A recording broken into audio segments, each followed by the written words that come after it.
শখের বশত আমরা অনেকেই ফটো এডিট করে থাকি, কিন্তু আমরা কজন আছি যারা প্রফেশনালভাবে পাসপোর্ট সাইজের ফটো এডিট করতে পারি।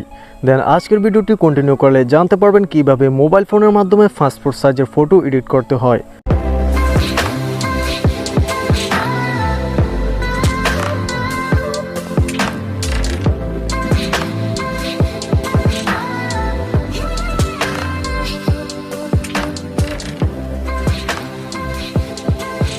আসসালামু আলাইকুম, আমি মেহেদি ফ্রম আলোকিত ল্যাম্পপোস্ট। এই পাসপোর্ট সাইজের ফটো এডিট করার জন্য আমাদের প্রয়োজন হবে ফটো এডিটর নামের একটি মোবাইল অ্যাপ্লিকেশন, যেটার লিঙ্ক আমি ভিডিওর ডেসক্রিপশন বক্সে দিয়ে রাখবো। আপনি চান তো সেখান থেকে ডাউনলোড করতে পারেন। ওকে, সবার আগে আমাদের একটি পিএনজি ফটোর প্রয়োজন হবে। এই পিএনজি ফটোটি ক্রিয়েট করার জন্য আমরা গুগলে এসে সার্চ বার লিখব www.remove.bg। তারপর এটা লিখে সার্চ করার পর আমরা এখান থেকে রিমুভ বিজিতে ক্লিক করব। ওকে, তারপর এখান থেকে আমরা আপলোড ইমেজে ক্লিক করব।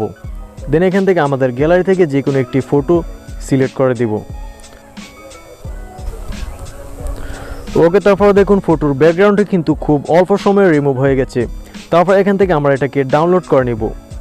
ওকে, তারপর আমরা ফটো এডিটর অ্যাপসটি ওপেন করব। অ্যাপসটি ওপেন করার পর আমরা এরকম একটি ইন্টারফেস লক্ষ্য করতে পারবো। দেন এখান থেকে আমরা নিউতে ক্লিক করব।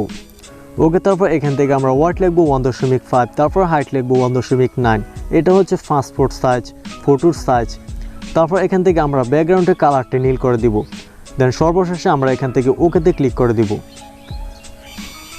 ওকে, তারপর আমরা এদিকটাতে একটু সোয়াইপ করে আসলে দেন এখানে আমরা দেখতে পারবো টেক্সট ইমেজ। দেন এটাতে ক্লিক করব। ওকে, তারপর এখান থেকে প্লাসে ক্লিক করব। দেন এখান থেকে আমাদের গ্যালারিতে প্রবেশ করব। গ্যালারিতে যাওয়ার পর আমাদের যে ব্যাকগ্রাউন্ড রিমুভ ফটোটি রয়েছে এটা সিলেক্ট করব। তারপর এই ফটোটি আমরা পজিশন মতো বসিয়ে দিব। আমার এই ফটোটি ভালো হয়নি, কিন্তু আমি এটা আপনাদেরকে দেখানোর জন্য করেছি। দেন আপনারা চাইলে আমার থেকে ভালো এডিট করতে পারবেন। ওকে, তারপর ফটোটি বসানো কমপ্লিট হয়ে গেলে এখান থেকে আমরা টিক মারে ক্লিক করে দিব। তারপর আমরা এই অপশনটিতে ক্লিক করব। দেন এখান থেকে আমরা গ্যালারিতে ক্লিক করে দিব। তারপর ফটোটি আমাদের গ্যালারিতে সেভ হয়ে যাবে। আমি আশা করি এই ভিডিওটি দেখার পরে আপনার ফটোকে খুব চমৎকারভাবে ক্রিয়েট করতে পারবেন। মোবাইল দিয়ে ফটো এডিট করে কিন্তু আপনি যে কোনো কম্পিউটার দোকান থেকে বের করে নিতে পারবেন। সেই ক্ষেত্রে টাকাও কিন্তু অনেকটা কম লাগবে। তো এ ছিল আজকের ভিডিওটি ভালো লাগলে একটা লাইক করে দিবেন। বুঝতে কোথাও সমস্যা হলে কমেন্টস করে জানিয়ে দিতে পারেন।